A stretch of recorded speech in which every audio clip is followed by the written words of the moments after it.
sembra molto avere analogie con la pesca a strascico, nel senso che si butta la rete e si vede poi che cosa resta dentro.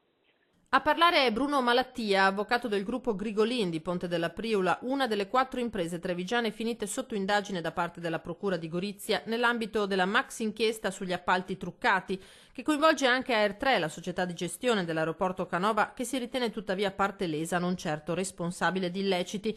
Aziende, una decina in Veneto tra la Marca e il Padovano, accusate di spartirsi i lavori sotto la lente a livello nazionale, 150 gare, sospette irregolarità nella realizzazione di decine di opere pubbliche. Un'indagine di questo tipo, con tanto clamore mediatico, conferenze stampa, giornali, televisioni che si interessano e nomi che rimbalzano sulla stampa, creano un'opinione pubblica che tende a giudicare colpevoli anche quelli che a distanza di tempo poi risulteranno non colpevoli. I Grigolin, sottoposti a perquisizioni in uffici e abitazioni, si sono detti sorpresi e amareggiati. Con l'avvocato pordenonese incontrato in giornata stabiliranno ora la linea da seguire. Analizzeremo le situazioni, cercheremo di vedere le carte che ha in mano la Procura, con ogni probabilità presenteremo una richiesta di esame per questo e poi valuteremo che cosa fare. Un caso seguito con attenzione anche dalla Regione. Il presidente Zaia torna a ribadire che chi si è comportato correttamente non ha nulla da temere, sottolineando come accertamenti di questo tipo siano doverosi.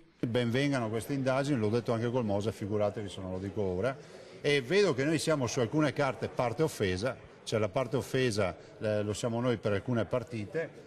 Prendo atto che se siamo parte offesa, se è dimostrato questo vuol dire che qualcuno ci ha creato dei danni, quindi è bene che siano puniti.